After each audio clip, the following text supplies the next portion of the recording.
और ये हमें तड़ी देते हैं, हमें धमकी देते हैं, हर प्रकार से हमें डराने की कोशिश करते हैं। जब भी मैं यहाँ पे आती हूँ मुझे ये मनोज बंसल धमकी देता है, परसों भी मारने की धमकी देके गया है। एग्रीमेंट के अंदर साफ साफ लिखा हुआ कि एग्रीकल्चर लैंड। हाई कोर्ट में, लोअर कोर्ट में खुद कह चुके हैं ये इनकी पूर्वजों की जमीन है। अगर हमने बेच दी तो कोई डॉक्यूमेंट्स तो आपके पास होगा।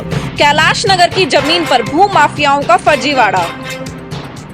कुछ भू माफिया किसानों की जमीन हथियाने और उसे प्लॉटिंग करके बेचने के लिए चाले चल रहे हैं। प्रशासन भी नहीं सुन रहा है इन किसानों की पुकार। किसान अपने दस्तावेज लेकर कोर्ट में भी लड़ रहे हैं अपनी लड़ाई।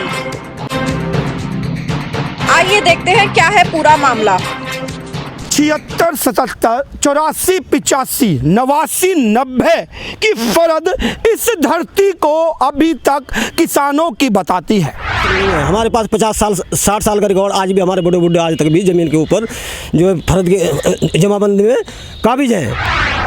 एसडीएम साहब के नोटिस से ये बात सिद्ध होती है कि उन्होंने किसान जो धरती के मालिक है उनको कहा कि कृषि की जमीन पर इस तरह की कंस्ट्रक्शन क्यों की गई। एग्रीमेंट के अंदर साफ साफ लिखा हुआ कि एग्रीकल्चर लैंड। इन भू माफियाओं ने यहाँ पर जो किसान अपनी झोपड़पट्टी में रहा करते थे उनकी उन झोपड़पट्टी उन टेंट में आग लगा दी गई कि जिससे वो यहाँ से डरकर चले जाएं। इस बात की 10 से 12 कंप्लेंट 2 थाने चाहे ज्योति नगर हो चाहे मानसवर मौजूद है। हम बताना नहीं तो मार दी जाओगे। मेरे को कई बार धमकी मिली है यहाँ पर। एसडीएम के ऑर्डर से पटवारी की स्टेटस रिपोर्ट भी अभी तक यह कहती है कि यह धरती गोकुलपुर गांव के किसानों की है। एग्रीमेंट के अंदर साफ साफ लिखा हुआ कि एग्रीकल्चर लैंड। यही का जवाब भी आज तक इसको किसान की धरती बताता है और साथ में यह भी सिद्ध करता है कि इस जमीन को कभी भी गवर्नमेंट के द्वारा ना एक्वायर किया गया और ना ही किसी तरह का कोई मुआवजा इन किसानों को दिया गया। 1960 के आसपास जमीन ये एक्वायर होनी चालू हुई तो पूरा का पूरा गांव ही एक्वायर होने लगा। सेक्शन 4-6 इसमें लगे लैंड एक्विजिशन एक्ट के। लेकिन बाद में पता चला कि कुछ जमीन छोड़ दी जो सरकार को जरूरत नहीं थी वो छोड़ दी। भू माफियाओं ने भी माना चाहे वो निचली अदालत हो चाहे हाई कोर्ट कि यह जमीन किसानों की थी। हाई कोर्ट में, लोअर कोर्ट में खुद कह चुके हैं ये इनकी पूर्वजों की जमीन है। जब यह मुद्दा पेचीदा हुआ तो पुलिस ने संज्ञान लिया और यहाँ पर नोटिस चिपकाया गया कि आखिर इस धरती का मालिक है कौन और दोनों ही पक्षों ने अपने अपने कागज जमा करे। गज 2 गज 50 गज की बात नहीं है, 84 बीघा की बात है। तो क्यों ना ये राजनेता या ये भू माफिया इस पर अपना परपंच रचे और परपंच रचना शुरुआत हुई कि अब इसमें चाहे इसमें कोई नेता या प्रशासनिक अधिकारी सब आकर खड़े हुए कि हाँ कहाँ फायदा होगा, जिधर पलड़ा भारी होगा बैठ जाएंगे। और इन भू माफियाओं पर हर तरह का रसूखदार लोग हैं और जो इन किसानों को लगातार दबा रहे हैं। लेकिन इन किसानों की आवाज़ आज हम बनेंगे और इस मुद्दे को चेताएंगे, चाहे वो अधिकारी हो चाहे प्रशासन, कि एक बार संज्ञान ले। आखिर बिना किसी कोर्ट ऑर्डर के या जब यह अभी तक सिद्ध नहीं हुआ कि आखिर धरती का मालिक कौन है तो क्यों इस पर लगातार कब्जा करने की कोशिश की जा रही है और क्यों यहाँ पर अवैध निर्माण या कंस्ट्रक्शन कार्य चल रहा है। और जब इस बात को किसान मालिक लगातार पुलिस के संज्ञान में ला रहे हैं उसके बाद भी पुलिस का ना चेताना इस बात को सिद्ध करता है कि आखिर इस परपंच में वो अधिकारी भी तो सम्मिलित नहीं है। मैं इन किसानों की बात को एक एक करके सुनूंगा कि किस तरीके से प्रशासन इनका साथ दे रहा है। इन भू माफियाओं की चाल देखो कि भोले भाले दिल्ली की जनताओं को लगातार ये ऑनलाइन के जरिए इन प्लॉटों को बेच रहे हैं और इस बात को ये वीडियो साबित कर रही है कि इस प्लॉट यहाँ धरती पर एक भी मकान स्थित नहीं है। उसके बाद भी इस कैलाश कॉलोनी को अप्रूव्ड कॉलोनी बताकर लगातार इसकी खरीद फरोख्त ऑनलाइन के माध्यम से लगातार की जा रही है। ये हमारी दादालाई ज़मीन है और इस पे पूर्व सांसद का परिवार जिसमें उनकी लड़की अन्नू सबरवाल और मनोज बंसल कैपिटल लैंड का मालिक एक कंपनी बना के कैपिटल लैंड इस ज़मीन में बहुत दिन से कब्जा करने की कोशिश कर रहे हैं और बार बार रोकने के बावजूद भी वो नहीं मान रहे। कई बार कंप्लेंट दे चुके हैं, कोर्ट में जो है केस चला हुआ है, लोअर कोर्ट में भी, हाई कोर्ट में भी, जिसकी डेट लगी हुई है। कोरोना काल की वजह से 1.5 साल हो गया। आर्गूमेंट में केस है, 2 आर्गूमेंट हो भी चुके हैं, लेकिन ये जो आर्गूमेंट होने के बावजूद भी और कोर्ट में केस होने के बावजूद भी प्रशासन की मिलीभगत से ये यहाँ पे कब्जा करने की कोशिश कर रहे हैं। बार बार इनकी कंप्लेंट दी जाती है, बार बार ये रोके जाते हैं। यहाँ झगड़ा बढ़ने की कभी भी संभावना हो सकती है और हम किसान लोग बहुत परेशान हैं इनसे। थाने में जाते हैं, थाने वाले नहीं सुनता। SHO कहता है साले 100 नंबर कॉल करोगे तुम्हें भगा देंगे, ना तो SHO सुनता है। MCD के लोग आते हैं, कभी यहाँ पे इनको ढा देंगे। एक हमारे टेंट वाले किराएदार थे, इनके साथ हमारा जो है 11 बीघे कंप्रोमाइज़ भी हो चुका है ज़मीन के ऊपर। मेडिसिन में कंप्रोमाइज़ भी हो चुका है, डिग्री भी हो चुकी है। लेकिन ये लोग जो है इनके साथ कुछ जो है 10-12 जो बिल्डर हैं जो इनके साथ मिले हुए हैं और जो इस पर कब्जा कराते हैं, जिनकी उसमें कमीशन है, ये इस पर 10-12 बिल्डर हैं, इनके साथ मिले हुए हैं, कैपिटल लैंड के साथ मिले हुए हैं, मनोज बंसल और अन्नू के साथ मिलके यहाँ पे जो है कब्जा कराते हैं और उनका पीछे से हाथ होता है। कैपिटल लैंड कंपनी ये बना के एक फर्जी कंपनी बना रखी है। जो इन्होंने एक सेल डीड दिखाई है 2004 में, वो फर्जी है। इनके पास कोई भी लीगल डॉक्यूमेंट्स नहीं है, जिनको ये बार बार दिखा के जो है कहते हैं कि हमारी ज़मीन हमारी ज़मीन। ये हाई कोर्ट में, लोअर कोर्ट में खुद कह चुके हैं ये इनकी पूर्वजों की ज़मीन है। और फिर लेकिन ये कहते हैं कि पूर्वजों की ज़मीन है कि इन्होंने बेच दी। अगर हमने बेच दी तो कोई डॉक्यूमेंट्स तो आपके पास होगा। इनके पास कोई भी डॉक्यूमेंट्स शुरू से लेकर लास्ट तक नहीं है। हमारे पास 50 साल 60 साल का रिकॉर्ड आज भी, हमारे बड़े बुढ़े आज तक भी ज़मीन के ऊपर जो है फर्द के जमाबंदी में काबिज हैं। लेकिन ये लोग प्रशासन से मिलके यहाँ पे जो है 500 करोड़ की ज़मीन है, इस पर घोटाला पूरी तरह चल रहा है। 10-12 बिल्डर मिले हुए हैं, बदमाश मिले हुए हैं। तो बदमाश छोड़ के हम कभी ज़मीन पे आते हैं तो गोली मारने की धमकी देते हैं, कभी भाग जाओ यहाँ से, हमारे पीछे लठ लेके भाग लेते हैं।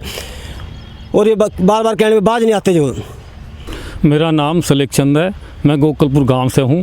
ये ज़मीन हमारी पुश्तैनी ज़मीन है और इस पर मैं भाई ने बोला हुआ है कि एक आध चक्कर कभी मार दिया कर, 1 दिन में 2 दिन में। तो मैं चक्कर मारने के लिए आता हूँ।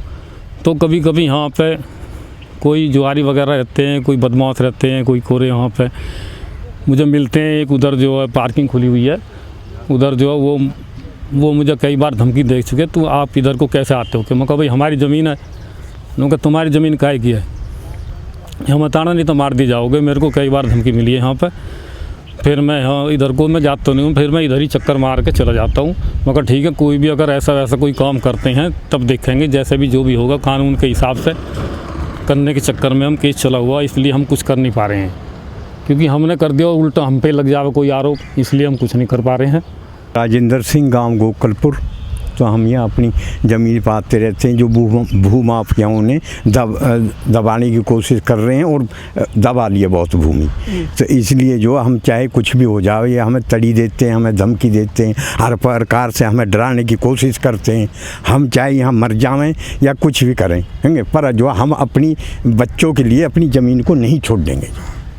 तो इसलिए जो प्रशासन भी इन्हीं की तरफदारी कर रहा है, प्रशासन भी नहीं सुन रहा। हर जगह जो हम जो कोर्ट में भी केस चल रहा है, सब भी जो है, फिर भी जो है न प्रशासन, जो इस भूमि से संबंधित प्रशासन है वो कुछ भी नहीं कर रहा, इन भू माफियाओं को ही तरफदारी कर रहा है।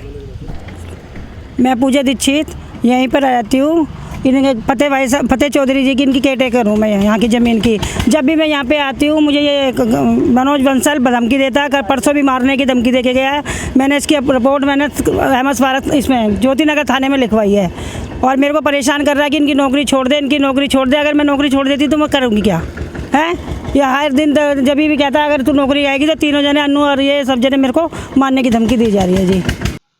बार बार लीगल रिप्रेजेंटेटिव की बात आ रही है। आज मैं हकीकत में लीगल रिप्रेजेंटेटिव आखिर है कौन मिलवा देता हूं, क्योंकि लीगल रिप्रेजेंटेटिव कैसे डिफेंड होगा कि कोर्ट केस किसके द्वारा चल रहा है।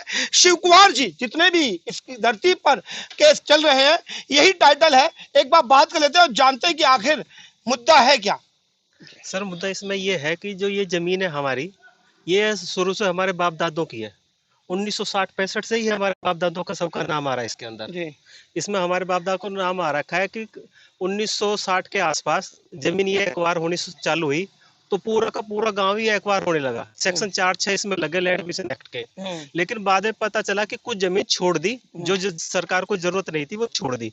उस टाइम पर दिल्ली के मुख्यमंत्री थे चौधरी ब्रह्म प्रकाश यादव जी। उनकी एक कंपनी थी कैपिटल लैंड बिल्डर्स, मतलब मुख्यमंत्री खुद की कंपनी थी? उनकी ये अपनी कंपनी थी। उसने ये कंपनी मतलब मुख्यमंत्री कंपनी होने से साफ पता लग रहा है कि कुछ तो धरती का करना है। हाँ जी। तो उन्होंने क्या करा कि इसको जो यहाँ पे कोई जो हमारा जोतकार था, जो हमारे खेतों को जोत बोता था, उससे एक एग्रीमेंट कर लिया कि जी मैं इस जमीन को खरीद लूंगा 81 बीघे को। उसका नाम ये गंधर्व जीएस मैसर जीएस कसर यूएचएफ बताते हैं। उसने क्या करा कि 1960 में एक रेजुलेशन पास करा लिया। उस रेजुलेशन का नंबर है 6/10/1961 का डीएम 313 के अंदर। ना तो उसमें गांव का नाम है, ना खसरे का नाम है, ना उसमें मालिकों का नाम है, बस एक कॉलोनी पास कर दी।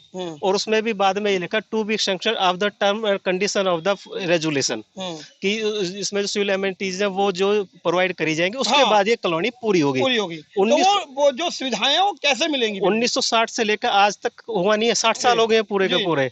उस रेजुलेशन में कुछ नहीं लिखा। उसके बाद उस रेजुलेशन के आधार पर कैपिटल एंड बिल्डर्स की तरफ से मैसर जीएस कश्यप के जो लड़के थे, 4 लड़के, उनकी घरवाली, उनके एक एग्रीमेंट कर लिया, एग्रीमेंट टू सेल कर लिया उन्होंने, जो कि 4,10,000 रुपए का था। और बाद में वो बढ़ाते बढ़ाते 4,50,000 का हो गया।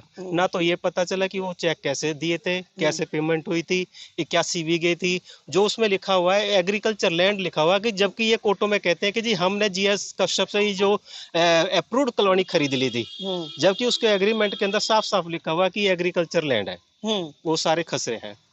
इस एग्रीकल्चर लैंड पर जो धरती बनाने की बार बात आ रही है कि इस पर रोड बन ली जाए और इस पर डेवलपमेंट कर लिया जाए, तो क्या पॉसिबल है? आप तो टेक्निकल नहीं बन पाएंगे, कभी नहीं बन पाएंगे, क्योंकि जो टर्म कंडीशन ही पहले तो वो पूरी हो, जो इनके एग्रीमेंट है वो फर्ज है, उनमें कोई वो नहीं है, नकली साइन हो रखे हैं सब पे। ये झूठ, असली मालिकों के अंगूठे साइन की जो नहीं फसल होगी तो इन्होंने जांच में साफ हो जाएगा। बिल्कुल होएगा। इनके खिलाफ कैपिटल एंड बिल्डर्स के खिलाफ जो इनके मालिक है स्टैंप आशीष किशोर वगैरह या और जो है, उनके खिलाफ महरौली में FIR हो रखी है कि जो इन्होंने शेयर खरीद देते कैपिटल बिल्डर शहीद मेमोरियल के और कैपिटल बिल्डर्स के, और ये डायरेक्टरशिप इनके पास जो रेजुलेशन से आई थी, उस पर जो टिकट लगे हुए 10 पैसे 15 पैसे 25 पैसे के, वो छपे थे 1978 में, लेकिन लगाए वो कब है 1974 के बाद। बहुत बढ़िया, वो FIR कटी हुई है महरौली में। अभी मुझे कुछ दिन पहले पता चला है कि वहाँ पे मनोज बंसल और अनु सब्बरवाल नामक एक महिला है, जिसके पिताजी का नाम किशोरी लाल सचदेवा है। वो इस हमारे प्रॉपर्टी पे जो कि 81 बीघे है, यहाँ पे थाने के लोनी रोड पर है, इसमें प्लॉट काटने की कोशिश कर रहे हैं, ऑनलाइन वो बेचने की कोशिश कर रहे हैं। मैं सभी उन लोगों से कहना चाहता हूँ कि जो उस प्लॉट पे वहाँ पे प्लॉट खरीदना चाहते हैं या कुछ भी इंटरेस्ट रखते हैं, कि उस प्लॉट को बिल्कुल ना खरीदें वहाँ पे, क्योंकि कोर्ट मेरा जो कोर्ट केस चल रहे हैं, कड़कड़डुमा कोर्ट में 2 केस चल रहे हैं, एक कैपिटल एंड बिल्डर्स के खिलाफ चल रहा है और एक रनवेल इंडिया के खिलाफ चल रहा है। उनका कोई हक नहीं है इस ज़मीन पर, सारे के सारे डॉक्यूमेंट फर्जी हैं। अगर कोई भी बाद में कोर्ट ने इनके खिलाफ ऑर्डर दिया तो उसमें उनको कोई राहत नहीं मिल पाएगी। आज उनको खुद पता है कि हमारे डॉक्यूमेंट फर्जी हैं, उनको खुद पता है, लेकिन फिर भी वो बेच रहे हैं। तो इसलिए मैं सभी लोगों से अपील करना चाहता हूँ कि वहाँ पर कोई ज़मीन ना खरीदें, उसकी कोई रेमेडी नहीं हो पाएगी, आपका सारा का सारा पैसा डूब जाएगा। आज नहीं तो कल ये लोग मनोज बंसल, अनु सब्बरवाल, किशोरी लाल, आशीष किशोर, कैपिटल बिल्डर्स, रनवेल इंडिया, इनको केस हारना है, यहाँ भी हारेंगे और हाई कोर्ट में भी हारेंगे। जो इनके 5909 पेटिशन लग रही है, उसमें मेरा 110 की एप्लीकेशन है, आज नहीं तो कल हारेंगे ज़रूर। जब नकली काम होता है तो यहाँ पर इन बातों को बहुत नोटिस किया जाता है कि आखिर 61 में भी टाइपिंग का एक कागज में देखने को मिल रहा है। कब, मैं मानता हूँ हो सकता है, लेकिन कितने कागज टाइप किए हुए कंप्यूटराइज्ड मैटर के साथ 61 में बनकर तैयार हो गए कि कंप्यूटर का जन्म 90-92 और कहा जाता है कि राजीव गांधी 99 में हिंदुस्तान में लेके आए।